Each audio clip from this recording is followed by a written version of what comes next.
But what exactly is President Jammeh's plan of action? And what challenges need to be overcome on the path to transforming the Gambia? I'm Beatrice Marshall. Welcome to Talk Africa.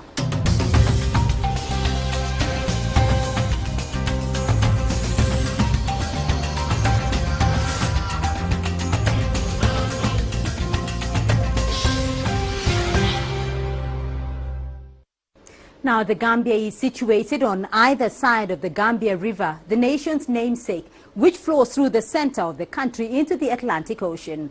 Its liberal, market-based economy is characterized by traditional subsistence agriculture, a historic reliance on peanuts for export, and a re-export trade built up around its ocean port.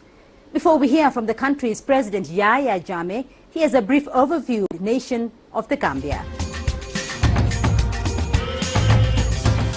Surrounded by Senegal on the west coast of Africa, the Gambia extends 338 kilometers from east to west and only 47 kilometers from north to south.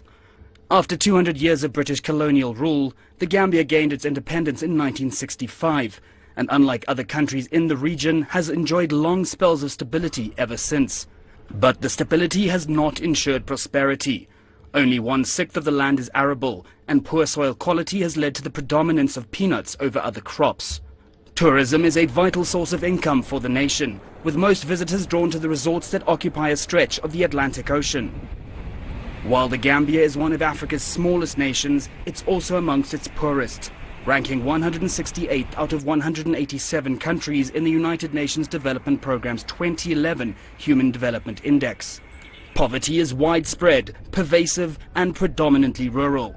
And it's for this reason that President Yahya Jammeh, who has been at the helm of the country since 1994, launched his Vision 2020 for the country. The vision seeks to transform the Gambia into a dynamic middle-income country, socially, economically and scientifically, over a 25-year period. It sets out the broad outline of policies to facilitate this through 6 major activity areas: agriculture, industry, trade, tourism, financial services and human resource development. Through this plan, Jammeh and his government hope to harness the strength and potentials of the country for national socio-economic advancement.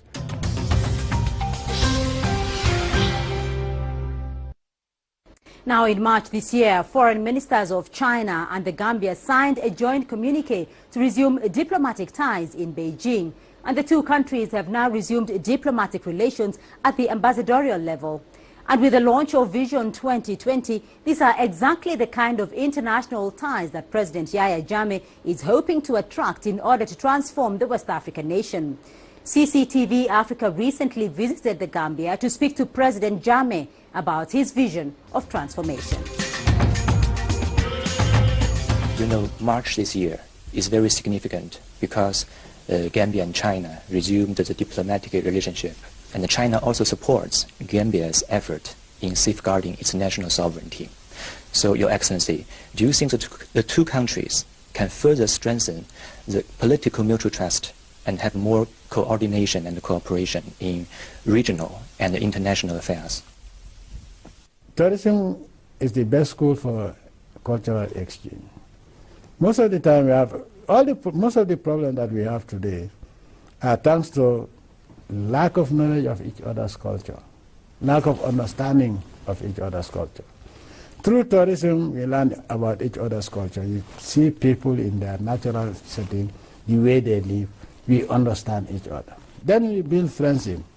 Friendship that is built from the grassroots upwards will be a solid foundation for lasting world peace.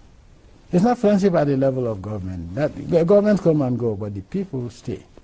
So tourism is very important in building a solid foundation for human peaceful coexistence, cultural understanding and mutual respect. So tourism is a very important aspect, as far as I'm concerned, of human activity. Not only the economic benefit that it brings, but more importantly, remember that no matter how developed a country is, a few weeks of, for example, maybe take 5 years to build something, and it takes 5 seconds for a rocket to demolish it.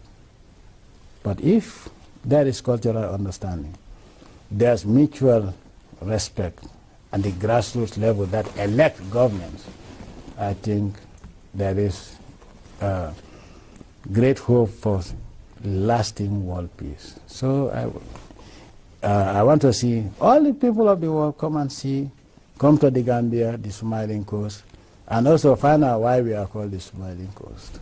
I wouldn't answer that question if I'm asked, because I always want people to find out for themselves. So we want to see not only Chinese tourists coming to it, but we also want to see Chinese industrialists come and establish industries in Gambia and in the tourism sector, because it's very important. Yes. So Chinese are welcome, and they will always be welcome, because relationship between the two governments can be excellent, but what is more important, it has to go down to the people. I want a bottom-up building of relations than top-bottom building of relationship. You don't start a house from the roof, right? You start from the foundation down, and that is what we want. We want a very long-term, everlasting relationship with your great country. You've done so much for Africa. You've done so much for the Gambia. And so we can always count on you. You can always count on us.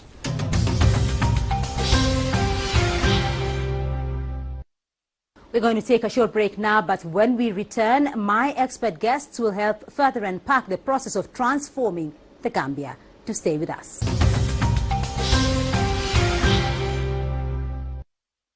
Welcome back to Talk Africa. Now we continue our discussion on the transformation of the Gambia, and to add further insights, I have expert guests standing by.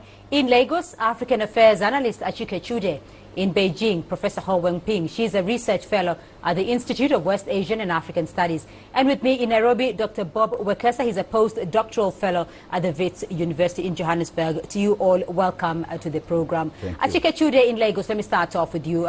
Give us an overview of the Gambia, though, because the Gambia is Africa's smallest country. It doesn't have much in the way of agriculture. It doesn't have much in the way of mineral resources. What are the prospects, though, for the Gambia? Well, the Gambia, just like every other country that is evolving, would always have prospects. You have a people that are vibrant. You have a political leadership, at least on the basis of the 2020 vision, that seems to be interested in where Gambia will be in the next many years to come. And so I think that there is a very great prospect. We've had some level of political stability. Yahya Jammeh has been in power for quite some time. That shows some consistency, in the politics of that particular country. And if all the other dynamics, economic, social, and political dynamics go well, then they would enjoy the fruits of the consistency of his stay in power. So it is a country that is still evolving. And like I said, with regards to the 2020 vision, they seem to know exactly where they are going. But whether they are going to be able to achieve that is a completely different thing. But it would appear that the government is trying to galvanize the people towards achieving set goals and objectives. And if they are able to do that, then really they can succeed in taking Gambia to the very next level. Dr. Wekesa, though, it was Vision 2020 in 1996, and we are still, as we've heard from Achike Chude, waiting on the country to evolve. Your views, though, on their Vision 2020? No, like you rightly put it, the Vision 2020 has been around for 20 years, and now there's just 4 years to go. In my view, perhaps while the vision, as like all visions, is a dream and of optimism for the future, it perhaps needs to be reworked. I think there's need for realism to the fact that this is a blueprint that was developed some 20 years ago, and it's now just 4 years to the duration during which it was supposed to have been accomplished. So I think there's need to rework it in terms of what are the new realities, global and internal to Gambia, what has changed that makes the need for revising it to update it to the current times. Well, Professor Ho Ping, though China recently re-established ties with the Gambia, it is Africa's smallest country. One has to ask, what is in it for China? Well, yeah, even though the Gambia is the smallest country in the African continent, but it is still very important. You can see its strategic location. I think it's also on the way. Now China talk about the 21st century maritime Silk Road. I think this also links all the way to the coast countries around those Western African countries. So with this restore of the relationship, diplomatic relationship, I think China now is willing to offer this economic help for Gambia to help them to realize this 2020 vision. Even though now there's only 4 years to go, a lot of missions needs to be finalized. So I think first of all, I heard that Chinese company now is willing to help Gambia to improve the energy supply program around the capital city Banjul, and with those energy power improvement, that will help a lot for people their daily life and also for their manufacturing industry, and also like infrastructure and the road, and even trying to help them to establish those aviation flights to link Banjul with the neighboring countries like Senegal, Nigeria. I think also medical care. Right. We all know in the year 2014, yeah, the Gambia's economy has suffered a lot by this Ebola disease, and also with other like drought. So this is very fragile economy. So Right. we help them to build on their health system. Achike Chude, let me just come back to what Professor Ho Ping has mentioned there, the strategic location of the Gambia, strategically placed on the west coast, and it could be ideally a trade hub for that region, but it isn't. What is hindering the Gambia? Yes, I think that is, I think the government recognizes that the fact that it has not been able to actually take Gambia to the next level. I know that they are desirous of turning Gambia into a financial center, a tourist paradise in their own words, and a place where exports of manufactured products from factories and then the agricultural sector becomes an export hub within the West African sub-region. But it has not, over the years, has not been able to achieve all of these goals. And I want to believe that it is because those who operate the political economy of Gambia have not exactly been very consistent, in putting their words into action. Every country has great opportunities and potentials, and the potentials are there. When you talk about the ecosystem, the marine life, the sea, the sea.